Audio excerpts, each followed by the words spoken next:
Welcome to Faith, Fiction, and Folklore, or as we like to call it, the Triad Podcast, where we try not to have the podcast up. And today, Trump relented. Who? Trump. He said he's going to sign the law or whatever that is going to release the Epstein Files. Yay. Yay. So hopefully... Does that mean we can take the thing down? Not yet. They haven't actually done it yet. And Pam Bondi and all her charisma so what's the hold left up? it wonderfully open-ended. Oh, well, they've got to like, scrub out the names for the victims, because I don't know what they've been doing for the last 8 months. But, now we've got to remember the victims, Trevor. I guess we can open with that. Why would they scrub names if we want them to release those names? Well, see, this is their claim, Trevor. They're claiming that they want to protect the victims who don't want their identities revealed. So they want to redact the victim's name. Okay. They are clearly hiding behind those victims and using them as an excuse not to bring anything out at all, which is half the problem. When they are actually, that's of course assuming they're actually inclined to admit that the Epstein Files exist at all, which they've obviously waffled on that too. But anyway, well, I mean, it's obvious that they exist at this point. Oh, well, you're supposed to be a conspiracy theory according to the Trump administration, if you believe that. Anyway, so here's Pam Bondi giving us hope after the bill got passed. Yay. Yeah. Good job, Pam. The issue with the new information that you just indicated is the department seeking information perhaps from the Epstein estate, because Mr. Blanche did not have that information when he interviewed Ghislaine Maxwell. What new information, and would you limit the new investigation to just those named persons that the president talked about, or is this a broad, open-ended investigation? I would refer to the Deputy Attorney General's post that he put out on X, and we're not going to say anything else on that because now it is a pending investigation in the Southern District of New York. But you're on point. Now, just so you guys can appreciate what was going on, do you remember when she did that big dramatic raid of the 14 terabytes of data that Marina Comey had buried? Would you like to take a guess where that was buried, Trevor? Next to In her the house? Southern District of New York. So she's literally taking all the files that she raided and bringing them back to the Southern District of New York. Because, it's not a cover-up. It's all going to be fine. Wow. Unbelievable. But hey, Trump signed it, I guess. So there's that. Well, anyway, so let me That's a plus. All right, so let me just rewind and explain what's going on. So Massey was going to have his vote, right? To release What vote? The vote to have the vote to release the Epstein Files, the information on Epstein. So they tried, we talked about this last week. They tried to do the Uncle Louie thing. I'm going to bust your kneecaps if you vote for this thing. And our actual true MAGA people who actually had courage said, forget you, we're signing the thing. So realizing they were whooped, they went ahead and had the vote just so Massey couldn't have his vote to have the vote. They couldn't let Massey have the win. So they decided to have the vote before Massey could put his motion to have the vote on the floor. If that makes any sense. Voting for votes. Yeah, so Massey was going to have a vote to have the vote. He had everything that he needed. He had everybody he needed for that. So to keep him from getting a political win, they just went ahead and had the vote. Does that make sense? So they skipped voting for a vote so that they could just vote. Right, exactly. So now here's the addendum to that, and this is where it gets a little tricky. Addendum. Yeah, so this is where they were going to be sleazy. So Johnson, Captain Christian over here, part of this whole "we don't eat alone with women because we're so virtuous" brigade. They were like, okay, here's what we're gonna do. We're gonna have the vote and just assume the Senate is gonna pass a bunch of crap to a bunch of qualifiers and amendments and stuff to poison pill this thing. So that was his gamble. That was what he wanted, and you could tell because everybody. during the congressional hearing, everybody's going, there are people that are, on this thing that didn't do nothing. We got to protect the innocent people and we got to protect the victims and blah, blah, blah. It's like, what have you people been doing for the last 8 months? We've been waiting for you to sort through all that information. Why are you still bringing it up? Shut up. We need to remember that there's not, just because they're on the list doesn't mean they're guilty. That kind of thing. It was a bunch of cover your butt language.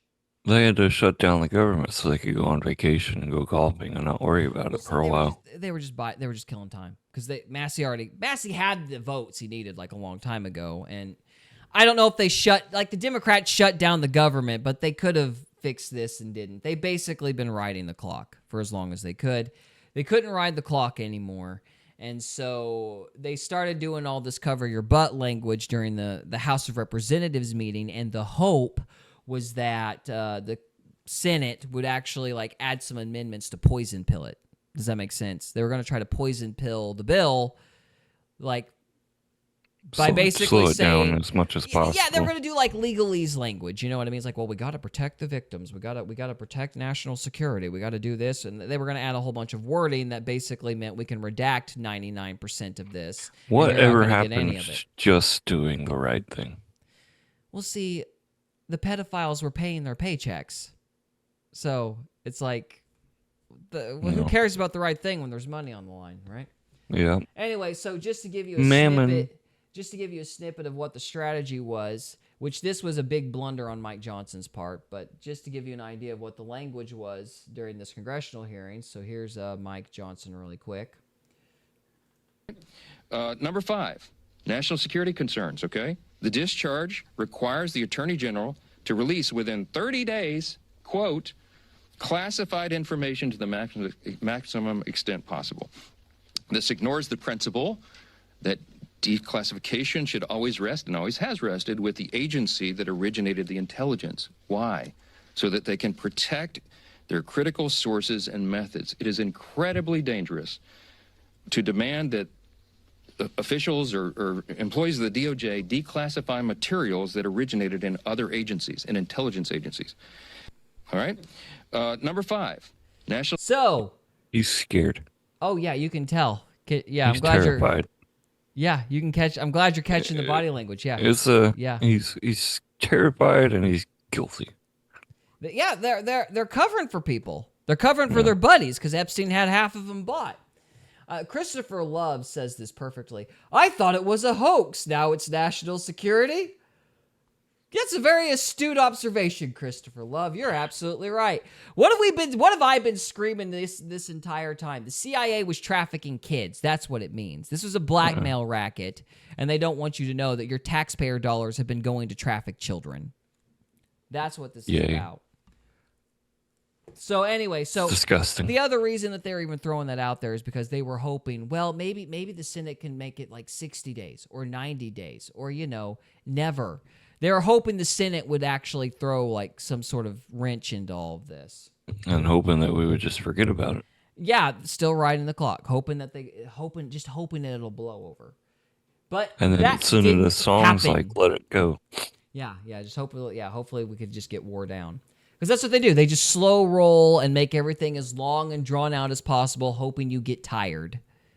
They just drag their feet and do this bureaucratic bullcrap, hoping to wear you out. That's what they do. Anyway, but that didn't happen. The Senate was like, we ain't touching this crap. So they just passed the bill as is.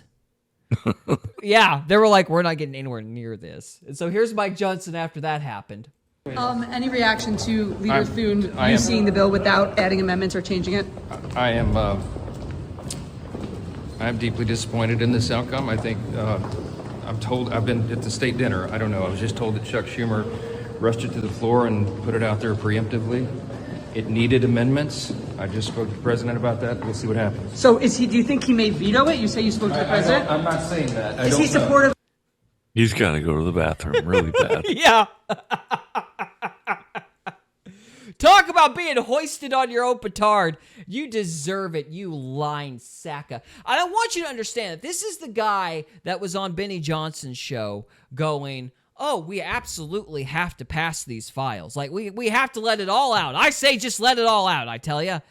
He was lying to Benny Johnson's face. This sack of crap was lying to Benny Johnson's face. He was lying to the constituents' base. They lied. They just straight up looked everybody in the eye and lied and said, well, we need to release all of it. And they never had any intention of releasing it. Ever. Wow. It was all bull crap. But Massey put pressure on him.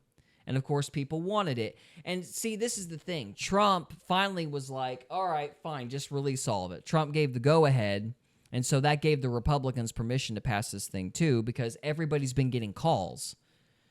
So, like, basically the constituents have been pressuring Congress to release these files.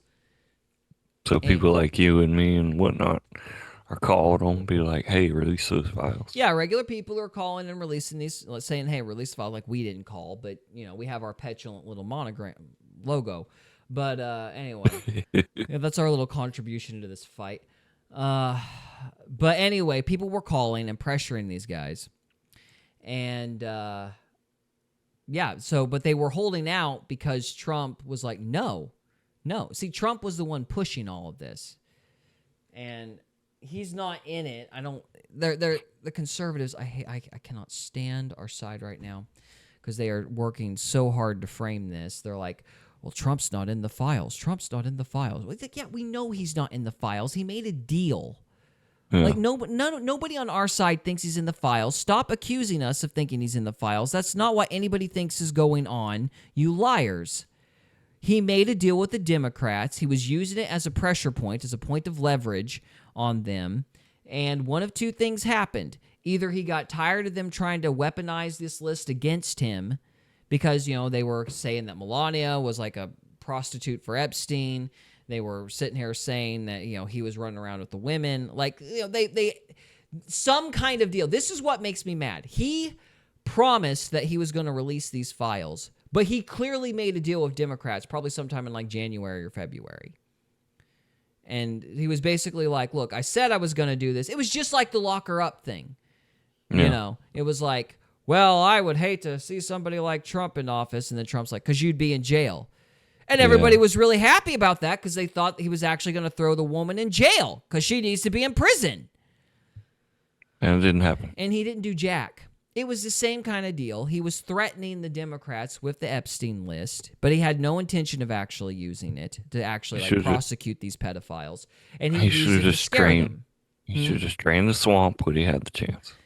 Yeah, but he had no intention of draining the swamp. He wanted to scare these guys to actually get them to cooperate with him. And of course, they were like, "Oh yeah, we totally will." And then they obviously didn't. They turned around and went, "What's Trump hiding?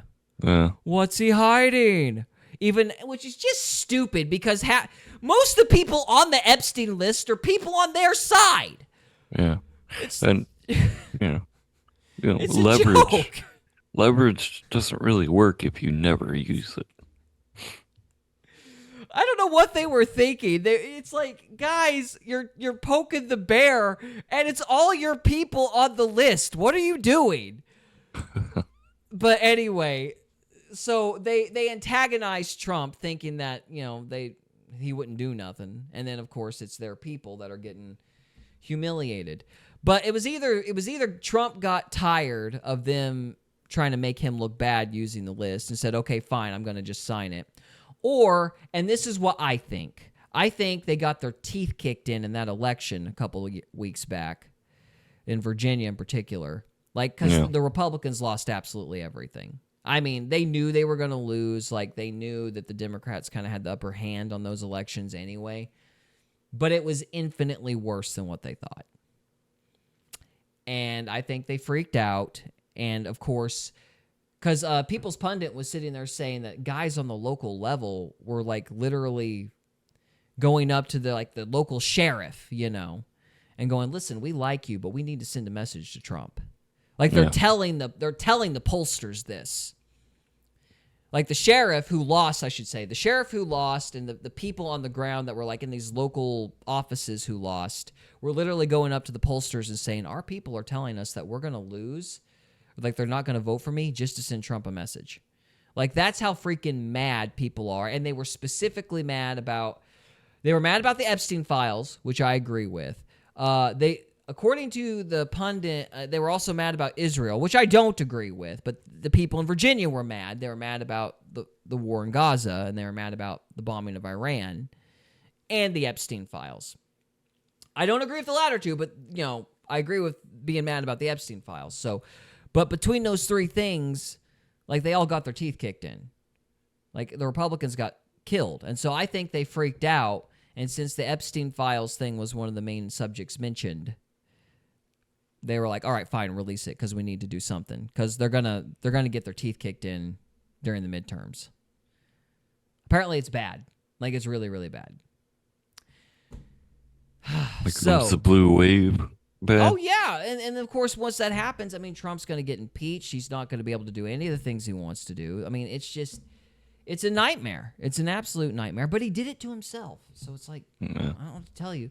And the word, the dang joke of it is, Trevor, it's like he's not even in the stupid thing.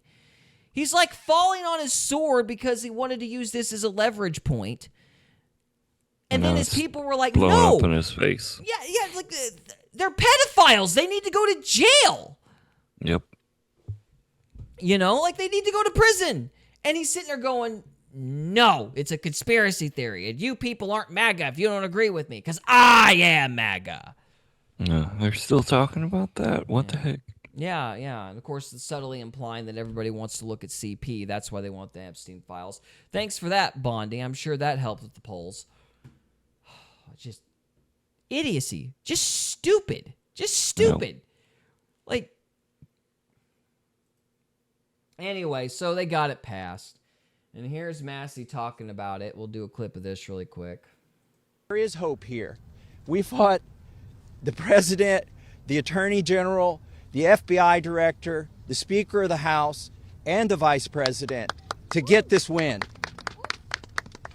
But they're on our side today, though. So let's give them some credit as well. They are finally on the side of justice. And as Rose said, don't muck it up in the Senate. Don't get too cute. We're all paying attention. If you want to add some additional protections for these survivors, go for it. But if you do anything that prevents any disclosure, you are not for the people, and Sorry. Do not muck it up in the Senate. So don't muck it up. President Trump just signed. Yeah, so apparently Trump just signed it too, which is good. And they got it through the Senate. And, of course, we're already seeing... Yeah, I'm very proud of Thomas Massey. And for you dumb jackasses that are sitting there going, well, why didn't Massey say anything whenever Biden was in charge? Because Biden was an effing Democrat, and there was no way he was going to freaking release that stuff because it's mostly their people. Not to mention he's more worried about ice cream. It's like, are you people fucking stupid? It wouldn't have done any good to fucking say anything 4 years ago, which is probably why he didn't. But our guy promised he would actually release everything. And he lied. That's why he said something. So stop being fucking retarded and stop fucking like defending your guy just because he's on your team. No. All right? Trump promised that he would release it and he didn't. He broke his word. He lied. That's why. That's why. It's not grandstanding, and it doesn't do any fucking good to sit there and go, oh, well, he didn't say anything during the Biden administration, because it wouldn't have accomplished anything. And the one advantage that we actually have with Trump is that he is a populist when it comes down to it. Yeah, he's a lying sack of shit, but he will change his mind if people actually put enough pressure on him, which is more than these fucking Democrats will do. Okay? So actually saying something will accomplish things. That's why he said something, you dumb motherfuckers. Amen. Sorry. Hopefully that's all the cussing I do tonight. It's just these fucking stupid people, Trevor. I swear. Oh, my get gosh. under your skin, don't they? Oh, well, it's tribalism. It's like they're pedophiles, guys. Like, these are, like, legitimately evil people who should be in jail. If anybody deserves to be in jail, it's the freaking pedophiles. But Trump's covering up for him. But my team. I'm a Republican. It's my team. Fucking idiots. Like, if you're not going to get mad about pedophiles, what the hell are you going to get mad at?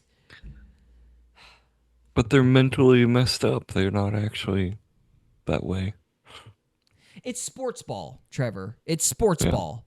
It's like the Republican Party and the Kansas City Chiefs are the same fucking thing in these retards' heads. Yep. It's like morality isn't objective. Principles aren't real. It's not like doing the right thing is actually relevant in any particular way. It's just tribalism. It's just teams. It's just a fucking game. Red team, Kids blue team. their lives are being ruined, but fuck, it's a game. And our guy decided that no more Epstein files, so we got to play ball. We got to be team players and all this shit. I don't like what the hell point. Like what the fuck good is being MAGA if we don't actually believe anything? All right. Can't really make America great again if you don't.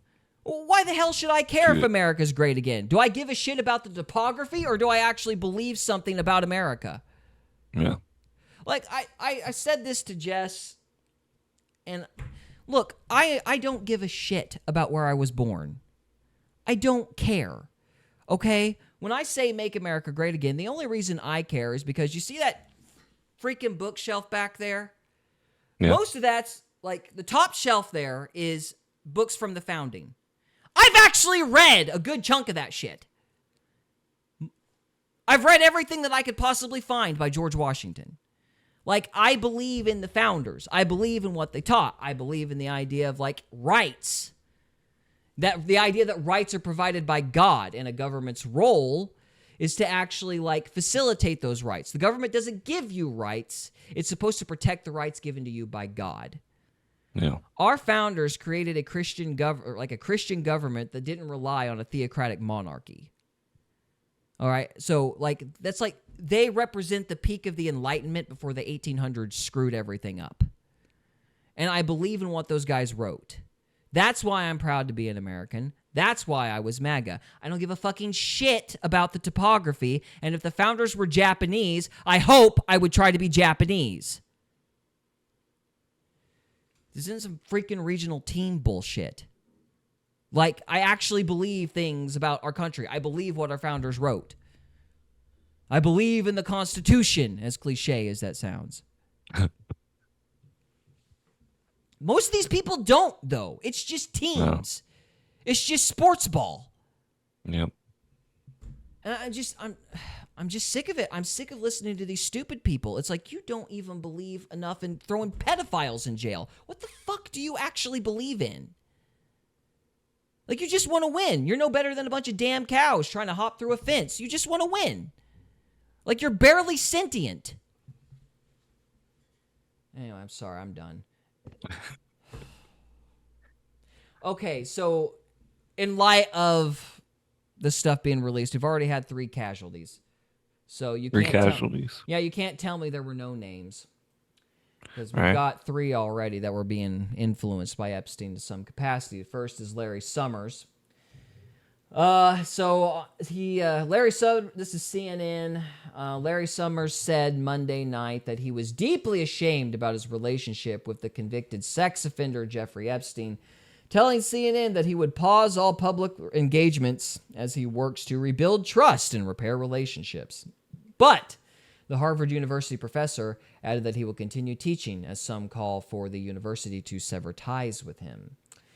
All right, so then it's got his quote. So new details of Summers' relationship with Epstein emerged last week when the House committee released emails showing years of personal correspondence between 2 men, including Summers, making sexist comments and seeking Epstein's romantic advice. So, they're attributing this to the emails that showed up last week, but I was under the impression that he was doing this as a reaction to what was supposedly about to come out. But that may be incorrect. It may actually have been the emails that came out. But the bottom line is, there was nobody at all, Trevor. According to Pam Bondi, it was all it's just a rooster illusion. Oh. You know. One of the main guys at Harvard, or a professor at Harvard, whatever.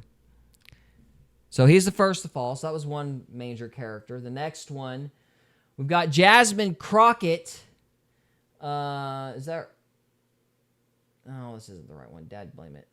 We'll go on to the next person. I'll try to find the person after that. So the next person that we'll talk about is Hakeem Jeffries, who is a bigwig in the, what is this, the House? Yeah.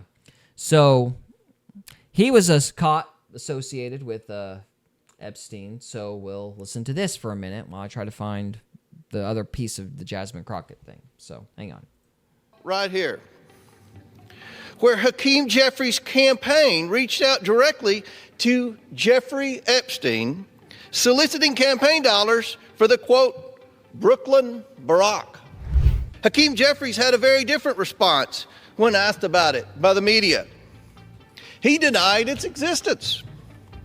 Hakeem Jeffries said, Comer is a stone-cold liar, and then he reverted to calling me names for the second week in a row.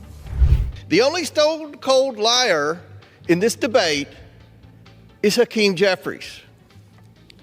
So, Mr. Minority Leader, take a deep breath, chill out, stop lying, stop with the juvenile name-calling, and own up to the fact that your campaign solicited campaign cash from Jeffrey Epstein. House Oversight Chairman James Comer has alleged that Democratic leader Hakeem Jeffries' campaign once sought money from late convicted sex offender Jeffrey Epstein. Comer cited a 2013 email from a political consultant inviting Epstein to a Democratic fundraiser tied to Jeffries' campaign. He claimed that the message encouraged Epstein to attend a dinner and get to know Jeffries as Democrats tried to win the House majority. Comer told lawmakers that this email batch shows Jeffries' campaign directly solicited funds from Epstein a decade ago. And unsurprising. So that's number 2. So I'm trying to find... This Jasmine Crockett thing is not what I was expecting. She tried to create the impression that some Republican had a connection with Epstein when it was actually a doctor who was named Epstein who was giving the guy money. So that's not what I was referring to. Wrong Epstein. Yeah, wrong. She had the wrong Epstein, just like I had the wrong senator. No, there was another person on here, and I cannot get the woman's name in time. I'll have to look at it here for a minute. But basically, there was a girl asking questions in Congress. Like, Epstein was literally texting the woman questions, and she was asking them of the person in real time because Epstein was a donor. So she was taking questions from the donor and asking somebody in the Congress. So I thought that was Crockett. Apparently, that wasn't Crockett. But the point is, there was 3 of them. And if you'll give me a minute, I'll try to find that senator's name, or that representative's name. So, if I can find it. What you doing, Trevor? Well, I was going to try and help you and look for it. Oh, I appreciate it. Who was asking questions from Epstein during hearing?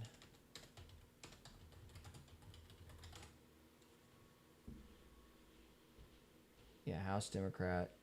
Stacey Plaskett. That's who it was. It just came across with Stacey Plaskett. Yeah, Stacey Plaskett. So, here we go. Yeah. Oh, dadgum. Man, I hate these shorts, dude. These shorts make me just unbelievably angry. Are they too short? No, they just... While she was sitting in a congressional hearing with President Trump's former lawyer, Michael Cohen, in 2019. Did they reach out to you to talk with you about these payments? No, ma'am. And documents recently released by the House Oversight Committee now show that Plaskett, a delegate of the Virgin Islands, and Epstein, a resident of the Virgin Islands, were coordinating in real time Plaskett's questioning of Trump's former fixer during the hearing. At 2:24 p.m., Epstein texts, Cohen brought up Rona, keeper of the secrets. Plaskett responds, Rona? Quick, I'm up next. Is that an acronym? Epstein replies, that's his assistant. About 7 minutes later, Plaskett asked Cohen about Trump's assistant.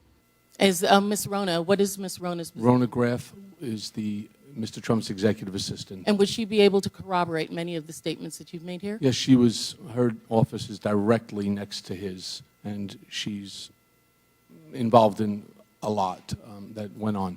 Though her name was redacted in the documents, the Washington Post first reported that the timestamps line up with Plaskett's questioning in the hearing. Plaskett, who was a non-voting delegate, faced a vote to censure her after the text came to light, but it ultimately failed. Plaskett has defended her text with Epstein, saying that she took texting calls from many of her constituents. What gets better? I've been a prosecutor for many years. I believe that they were going to censure her because she was clearly bought off by the guy and asking questions that she shouldn't have been asking because it was a donor who's who's basically doing it. So they tried to censor her, but the Republicans turned around and blocked it at the 11th hour, and they did it in the middle of the night. I'm going to look that up. So help me. Oh, it was biggest turncoating crap. That's crazy. Oh my gosh, they're so the Republicans, the Democrats, everybody. They're all so freaking bought off. Let's see if I can find the. Well, while you're looking that up, do you want to listen to Sean Ryan do a rant about it? It's all cussing, but it might feed your fire a little bit. Oh, let's see if I can find the right interview really quick.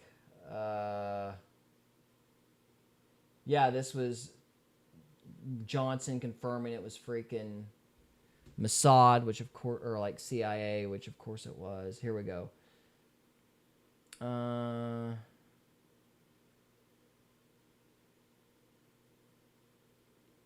Trying to find the interview. Help me out here, Trevor. You need to keep everybody entertained for a minute. Let's see. Oh no. I have another word from Thursday. Word from Thursday, huh? Yeah. It said brindled or brindled. BRINDLED. So this is the word from Thursday. Brindled. Gray or tawny with darker streaks or spots. So it's a color, I guess. Well, hang on here. I've got something on the same subject. So they wanted to censor this girl, but the Republicans blocked the vote, and Anna Paulina Luda was furious about it because they're clearly just protecting their buddies. So here's her response to them, denying the censure of Plaskett. I was wondering if the Speaker of the House of Representatives can explain why leadership on both sides, both Democrat and Republican, are cutting back-end deals to cover up public corruption in the House of Representatives from both Republican and Democrat members of Congress. Representative Anna Paulina Luna blasted members of Congress for failing to censure Democratic Virginia Islands delegate Stacey Plaskett. Plaskett was accused of being coached by disgraced financier and convicted sex offender Jeffrey Epstein through text messages to question former Trump lawyer Michael Cohen during a 2019 House Oversight Committee meeting. Luna said the reason the censure vote was unsuccessful was due to a deal several members of Congress made to protect Representative Corey Mills from a similar fate. She tweeted, quote, "The swamp protects itself." Other GOP members of the House echoed Luna's statements. Representative Lauren Boebert says, quote, "The district's industrial corruption complex is hereby protected." Representative Kat Cammack also accused several House Republicans of taking, quote, "a dive" on the censure vote. So yeah, nothing to see here, Trevor. It was all a hoax. It's all fake. It's all nothing real here. Nothing at all. Yeah. It's all fake. It's all a rooster illusion. Now so, what can we do to cover it all up? Exactly. And did good old Trump, act repentant after, denying justice for the last 8 months? Absolutely not. What do you have to say about well, let's get into that. We'll wait on that because that gets into Marjorie Taylor Greene leaving. Basically, he's mad at Massey because he's throwing a fit. And I want to say this about Trump, okay?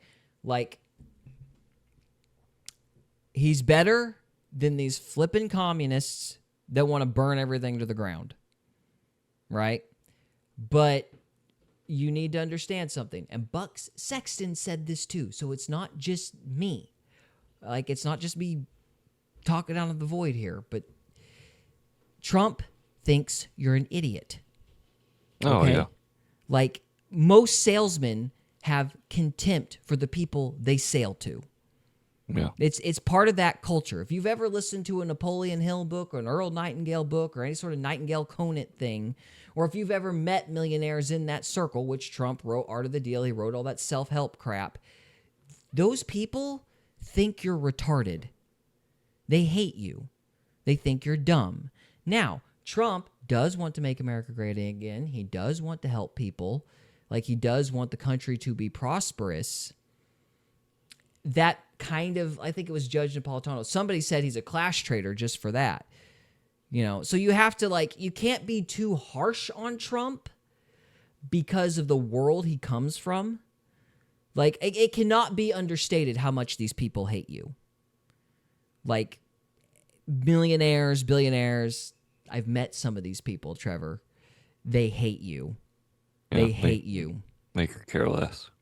It's not apathy. It's a loathing and a contempt. You are stupid, and the name of the game is to trick you.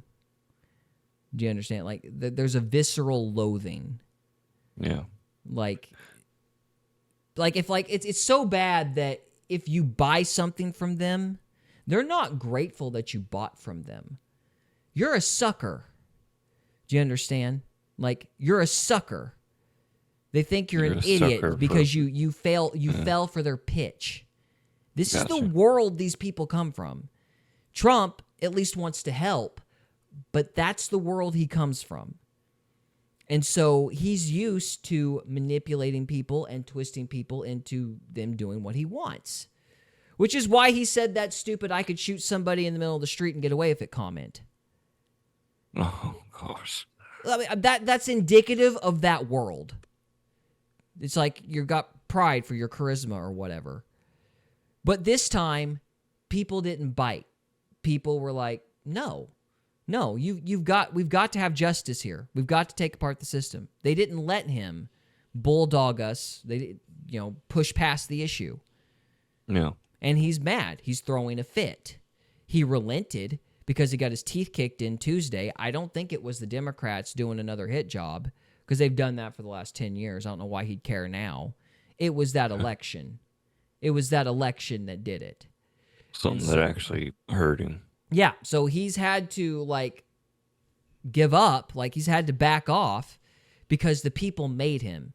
And stuff like that pisses him off because he's proud. He's proud. Yeah. And so he's throwing a fit. And all these people are throwing a fit.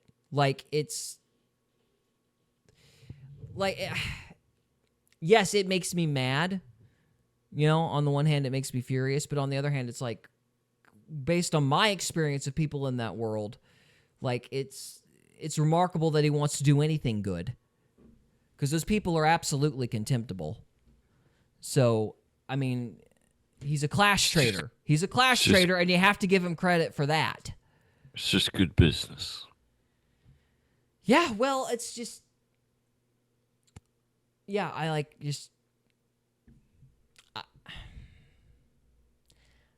I've met some very wealthy people in my life.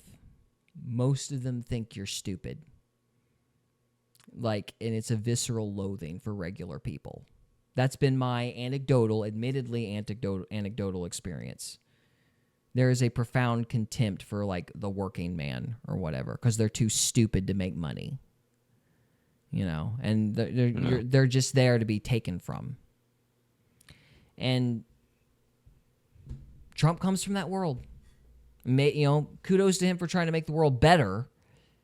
But but at the same time, there's this arrogance that comes along with that. And he didn't get his way this time, so he's kind of throwing a fit. I mean, that's just what it comes down to. And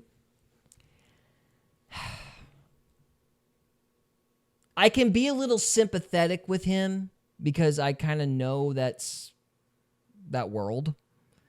What pisses me off is everybody being so sycophantic and trying to justify burying these Epstein files and not insisting on justice.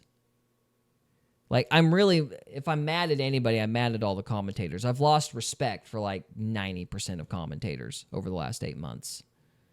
I guess I'm really more angry at them than I am even Trump, because it's annoyed as I am at him, it's I have a. This is a horrible analogy, but it's like if you've got a vampire that decides to start a polygamous harem, like that's bad. But vampires generally kill people, so it's marginally better. You know what I'm saying? It's like It's like you have to have a little bit of sympathy for something that's for somebody that comes from a world of complete evil degenerates. You know, like for somebody to try to climb out of hell that much is still impressive. So I have a little bit of empathy for that. But you know, these commentators that are just blindly following and being yes men to be opportunists, it just pisses me off. It's just I can be sympathetic with Trump because I don't expect him to be perfect, but I do expect these commentators to actually have something like a moral compass because they act like they have a moral compass. They preach like they have a moral compass. But then you get people like Mike Johnson. It's like, oh, well, you know, I'm super duper Christian. I'm Captain Christian, you know, rah, rah, rah, rah, Christianity. But I'm gonna, you know, protect the pedophile because national security. You know, I'm just talking in circles at this point, but I'm just mad. I'm just mad. So, all right, to kind of cap this all off, you wanted me to listen to a rant by Sean Ryan? Oh yeah, it's just Sean Ryan, and he was talking to Ryan Montgomery about some stuff, and this is just him ranting about pretty much the same thing, but he's defending his buddy Ryan. Okay, all right, we'll give it a listen. This is up. You guys had the opportunity to do your job years ago. You didn't do it. More kids got exploited, and now you're sitting here with my friend who's trying to do the right thing. Maybe go do the right thing and save some kids. Quit following Ryan around Nashville and harassing him. I know you're listening to this. You makes my skin crawl. It was straight up harassing you. There's so many people in federal law enforcement agencies that don't do. They just harass people. They don't do their job, and then they want to know why nobody trusts the federal institutions or even state. Go do your job and catch bad guys. Quit trailing around a guy that's trying to save kids and harassing him. I know you know this too. I wish I knew him. I'd release his name and tell everybody who he is. This is up. You guys had the opportunity to. All right, so what's this in reference to? That's why I like Sean Ryan. Well, okay, but what's he talking about? Like this? He basically on our next part we'll talk about it. But Ryan Montgomery is a hacker. I forget what they call them, but they're good hackers. They defend against bad hackers. And Ryan Montgomery, when he was bound out by the institutions, they were like following him around, harassing him, trying to get him to work for them and do all these jobs. Okay. And to the point where like they were showing up at what's the movie with Jim Caviezel? Sound of Freedom. Sound of Freedom. At that opening, Sean Ryan took Ryan Montgomery with him, and one of an agent, I forgot which institution, walked up to them while Sean was sitting next to Ryan, and started trying to recruit Ryan to do a job for them. Sean Ryan told him to F off, and that's what he's referencing. Okay, so I guess I'm a little lost. So the job, like, they're wanting this kid to work for them, to catch the kids, to catch the predators. The predators, because that's what Ryan Montgomery does. He's acting independently. And he's acting independently. Okay, he has his own business right now. And so Sean Ryan's mad at them for trying to recruit him. Yes. Okay. Which he already is working with a lot of the good guys, but they're still harassing him. Like walking up to him at these shows and stuff like that, like texting him constantly, calling him constantly. Just because they want him to work for him? just because, yeah, and it's nonstop. Basically, it'd be like you working with me. Like, say I'm the FBI, and then I still have guys from the FBI still coming up to you and be like, "Hey, can you? I know you're already doing this, but can you do this and this and this and that?" Harassing you. So why are they wanting him specifically? Is it just like a competition thing? Do they not like that he's making them look bad? Like what? I'm a little confused, like, as to why this would make Sean Ryan so angry. Because it's like, if you're trying to recruit somebody for a job and you tell them no, and Ryan Montgomery's more like me. He's a pacifist, so he just kind of is like, "Well, I'm busy doing this. I'm busy doing that," and he says yes too many times, and Sean went off and was like, "You gotta effing tell these people to F off sometimes." So Ryan wasn't doing that, so Sean got pissed. okay, so started he was getting talking about overworked, basically. Is that what I'm hearing? Yeah. Getting overworked? Okay. Well, the reason that I guess we're highlighting this is because apparently this Ryan guy is dealing with a situation with child predators when it comes to Roblox. Is that correct? Roblox and Discord and Discord. Okay. Yeah. All right. Well, let's see. You got a short here pulled up. Yeah. See what this is, and then we got a longer segment from Sean Ryan's show. Do you want to from Roblox? In one case, a person who was already. Sorry, what? Do you want to do an intro for the third part, or? Well, I'm kind of adding this with the Epstein thing because I don't know if we're gonna get 30 minutes out of it. But, Okay. yeah. Yeah. We'll, so, sorry, go on. What happened was these pedophiles started to recruit kids from Roblox and Discord and even Minecraft. Okay. And they were getting them not only to do like sexual stuff, but other things as well. And they talk about that on this short here. So you can go ahead and play that. Okay, hang on here. All right, we'll pull that back up.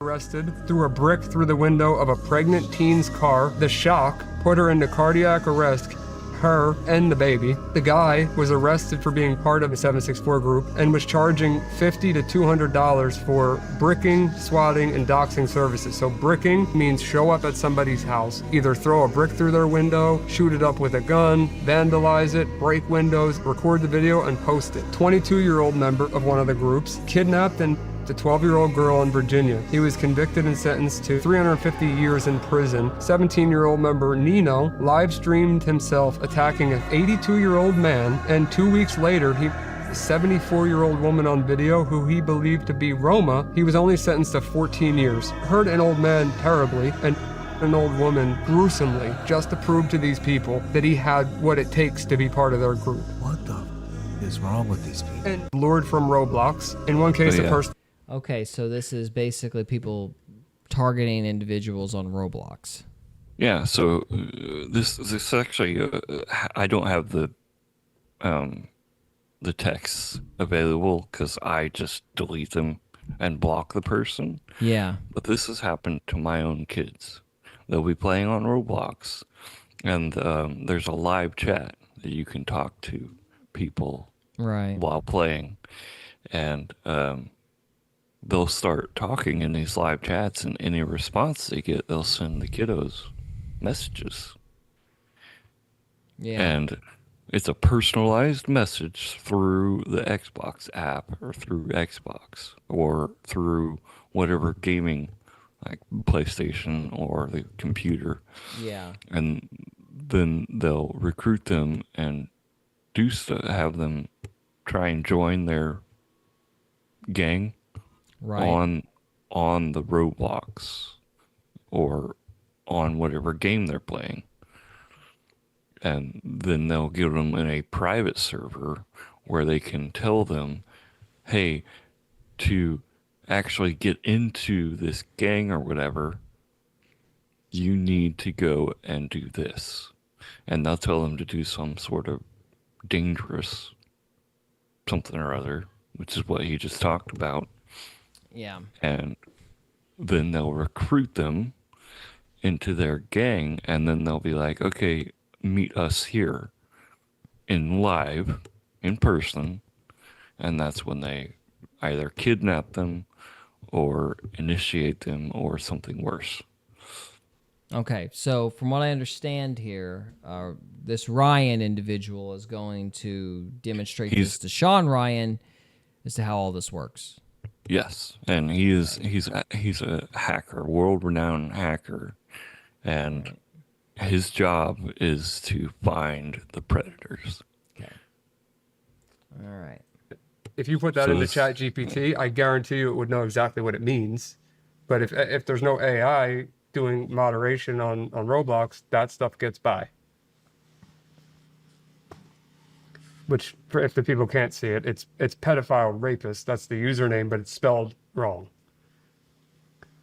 Let me show it here in a second. This person saying, "Do you like play?" Because if you did, I'd you. And this is unbelievable. So imagine a premium service for a free app. So Discord, the chat application, is a free application.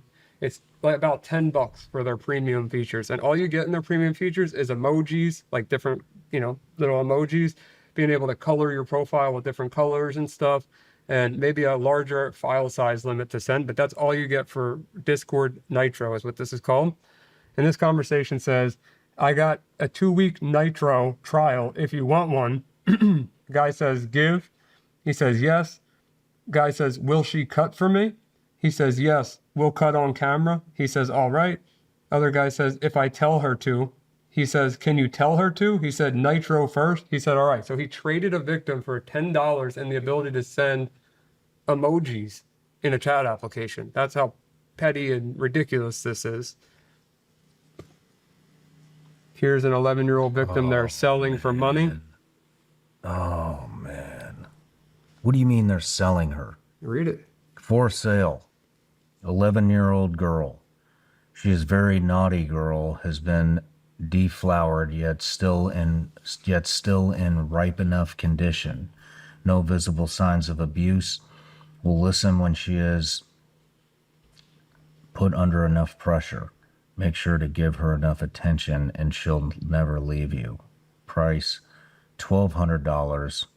Only accepting Monero payments. Which is an untraceable cryptocurrency. So, but you see how she's got the group name written here? Yeah. So she's not only being sold by people that are into children, adults, but she is being sold by these satanic scumbags that are doing that. So is she a hostage or is It's hard to tell. That she may have been forced to take a photo like that, or she may actually be a hostage.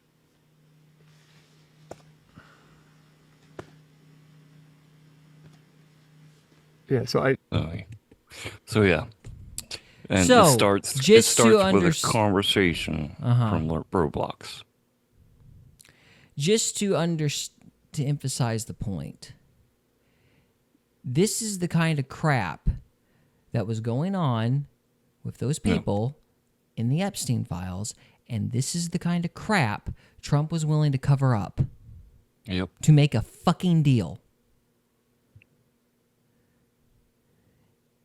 And there are some bastards on here that are going, it doesn't matter. Just let it go. It's old news. Yep. And they're getting on places where you think your kids are just hanging out on a cartoon game and going after them from there. And most parents don't have any blocking anything for them. I was lucky enough to see my own kids get messages because they only get to play through my game, my profile. So I get all their messages, and they've gotten several messages. It was almost weekly that I had to block somebody, and I finally told them no more Roblox. And now there's a lawsuit against Roblox for this stuff. So There should be. Yep. But you know how this crap gets so big, Trevor? It's because nobody enforces the law. Yeah. These the good guys just stand by and don't do anything about it. Well, there's an apathy even in the leadership. It's like this crap is not a big deal to these people. The people that keep getting elected over and over and over again, like, it's just not a big deal to them. You got all these apathetic Machiavellians. They just look the other way in the name of making a deal or whatever. Because, like that guy said earlier, Ryan Montgomery said, like, you could put an AI on there to catch those terms. YouTube has an AI. Like, this stuff is easy to catch. Yeah. It's not like it's hard to catch. They don't bother because somebody got paid. Yep. And it shows, like, this is not a minority. Like, this is not like one or two bad actors. This kind of, like, apathy to evil has permeated the culture. It's always just somebody else's problem. It's everywhere. It's everyone. And it's gotten to the point that we're willing to make these kinds of, like, turn the other way, look the other way at this kind of stuff to, you know, get a paycheck from an Epstein type or make a deal if you're a commentator. Yep. Like, we don't care about the kids. Like, this fucking country doesn't give a shit about its kids. It just pisses me off. It just... Anyway. I guess we should move on to the last part of this. So, guys, we're going to move on. So thank you so much for watching. If you're on the live stream, stay with us. We got one more segment. If you are watching this after the fact, thank you so much for watching. We'll see you next time. We hope you enjoyed this episode of Faith, Fiction, and Folklore. If you did, we would love it if you would subscribe to us on YouTube or follow us on Rumble. We can also be found on X, Instagram, and Facebook. And we are available on Spotify, Apple Podcasts, Amazon Music, and iHeartRadio. Thank you again very much for listening, and we'll see you next time.